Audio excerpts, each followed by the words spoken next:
Laudetur Jesus Christus. Vatican and World News.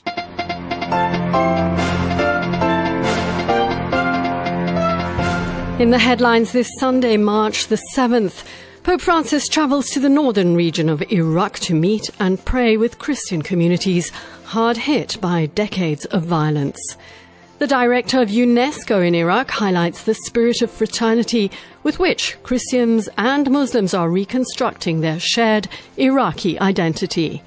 And on the third and last full day of his apostolic journey to Iraq, the Pope celebrates Mass in the city of Erbil in the Vatican. I'm Linda Bordoni.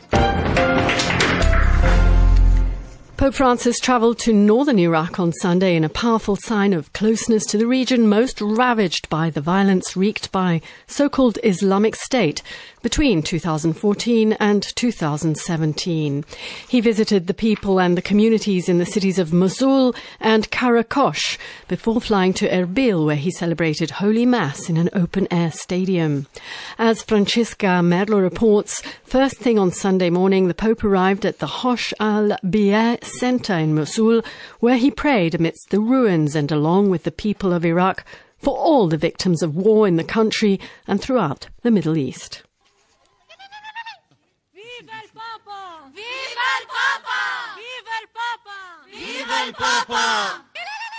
قداسة الحبر الأعظم Papa Francis. Before addressing the small crowd gathered amongst the ruins of the four churches that outlined the meeting place, Pope Francis was greeted by the Archbishop of Mosul, Najib Mikhail.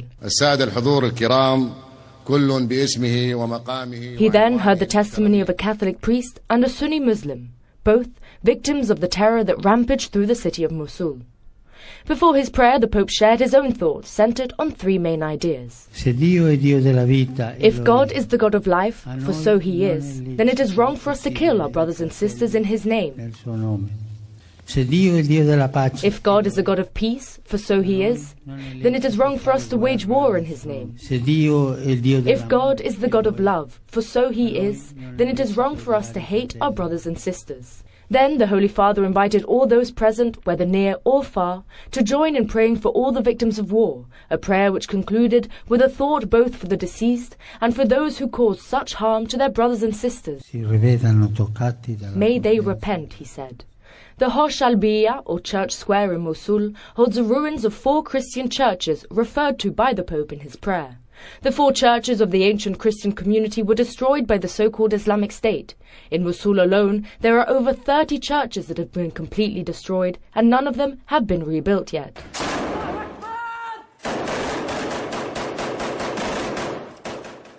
Between June 2014 and July 2017, Mosul was occupied by the Islamic State. An estimated 500,000 people, including more than 120,000 Christians, fled from Mosul. The city had been subjected to systematic devastation, which led to the destruction of, among other things, churches, books and manuscripts. In June 2017, the Islamic State, encircled by government forces and with control of the old city alone, destroyed the mosque of Muradin, the symbolic place of the caliphate, which, however, a few days later was recaptured by the Iraqi army, along with part of the medieval area of the city. In July 2017, after 9 months of fighting, Mosul was liberated. I am Francesca Merlo. UNESCO Director in Iraq, Paolo Fontani, heads efforts to implement projects in the archaeology and heritage sector, aiming to preserve ancient Iraqi history. He has ongoing projects in Mosul, in the old city of Basra, and in the citadel of Erbil, the area Pope Francis visited today. Speaking to Vatican News, Fontani said the Pope's message of human fraternity is a reality in Mosul, where Christians and Muslims are working together. Well, UNESCO is here in Mosul since 2 years now. We are trying to rebuild what was left after the destruction. We focus on heritage, but we focus on religious heritage, so the Al Tahira Church and the Al-Sa Church. And at the same time, of course, we're working on the Al-Nur Mosque and the minaret. These are symbols of a city. For us at UNESCO, it's not just a matter of stones, it's a matter of people, it's a matter of identity, it's a matter of culture. And what we want want is to bring back that kind of crossroads of civilizations and cultures and religions that mostly have been for many, many hundreds of years. So the reconstruction today becomes a symbol with the visit of a pope, I think, because he's bringing the hope that everybody can work together in a spirit of brotherhood and sisterhood in order to rebuild the city that needs a lot of support. On our hand, we are trying to transform the message of human fraternity into a message that is that of people every day working together. So we have Christians and Muslims working together in the reconstruction of a city, in the reconstruction of houses as well, in the reconstruction of a religious heritage. I think that's the most important message today. And that was UNESCO Director in Iraq, Paolo Fontani, speaking there to Massimiliano Menichetti.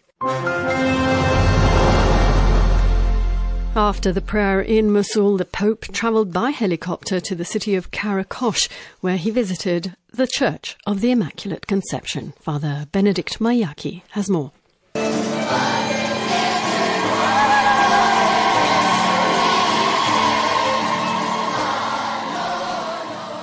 Continuing the third day of his apostolic journey to Iraq, Pope Francis on Sunday met with the Christian community at the Church of the Immaculate Conception in the northern Iraqi city of Karakosh. In his address to the faithful present, the Pope expressed gratitude to God for the opportunity of being among the faithful of Karakosh. He said that as he looks at them, he can see the cultural and religious diversity of the people of Karakosh, and this shows something of the beauty that the entire region holds out to the future. The Pope added that their presence is a reminder that beauty is not monochrome, but shines forth in variety and difference. La vostra presenza qui ricorda che la bellezza non è monocromatica, ma risplende per la varietà e le differenze. Recalling the difficult history of the region, the Holy Father noted that the signs of the destructive power of violence, hatred and war will never have the last word, as the last word belongs to God and His Son, the conqueror of sin and death. Pope Francis, continuing his discourse, impressed upon the faithful the importance of the present moment as the time to start afresh, relying on the grace of God who guides the destinies of all people. He pointed out that when the young and old come together, the young can take the old dreams of the elderly, prophesy and make them reality. In that way, he explained, we preserve and pass on the gifts that God gives, and we know that children will inherit not only a land, a culture and a tradition, but also the living fruits of faith. Pope Francis reiterated the importance of forgiveness, which is needed on the part of those who have survived the terrorist attacks. This forgiveness, the Holy Father insists, is necessary to remain in love and to remain Christian. Concluding his address, the Pope enjoined all to pray for the conversion of hearts and for the triumph of a culture of life, reconciliation and fraternal love between all men and women, with respect for differences and diverse religious traditions. The Pope also expressed his gratitude to all the mothers and women of the country who continue to give life in spite of wrongs and hurts. Concluding, the Holy Father invoked the intercession of Our Lady, noting that the face of the Mother of God continues to look upon us with love, because that is what mothers do. They console, they comfort, and they give life. I'm Father Benedict Mayaki. And the last public commitment of the Pope's apostolic journey to Iraq, his 33rd abroad, was the celebration of Sunday Mass with the Iraqi faithful in Erbil's Franco Hariri Stadium. Christopher Wells reports. Pope Francis focused in his homily on an expression used by St. Paul, Christ, the power and wisdom of God. Too often, the Pope said, we are tempted to react to hurt and suffering with human power and human wisdom. Yet the truth is, all of us need the power and wisdom of God revealed by Jesus on the cross, said Pope Francis. Jesus, he said, was sent by God the Father to cleanse our hearts of sin, as he cleansed the temple in Jerusalem by casting out the money changers in Sunday's Gospel. Our hearts, the Pope said, must be cleansed of falsehood, of duplicity, of deceptive securities, and of the baneful temptations of power and money.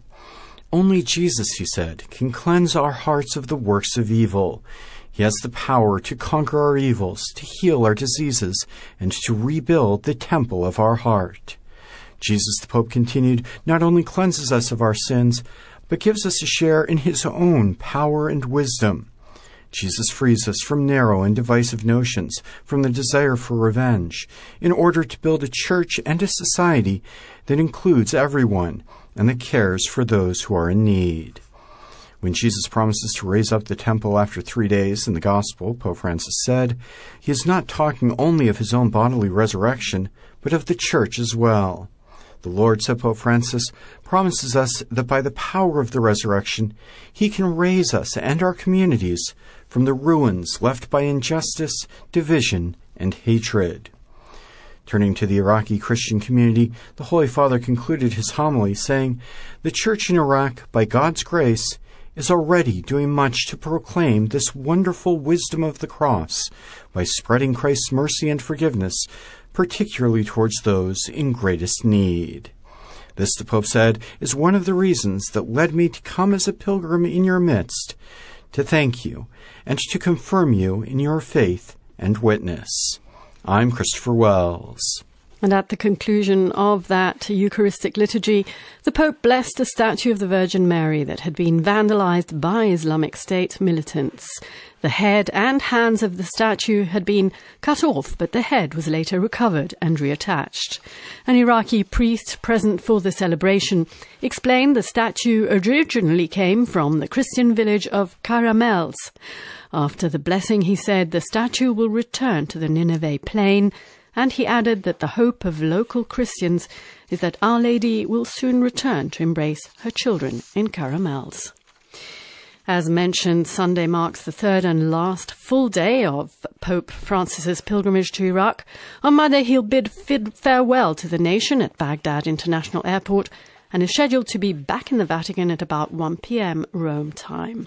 Looking back at these 3 intense days is Vatican News editorial director Andrea Tornielli. The Pope's visit to Ur of the Chaldeans had a symbolic value for the entire Middle East and the world.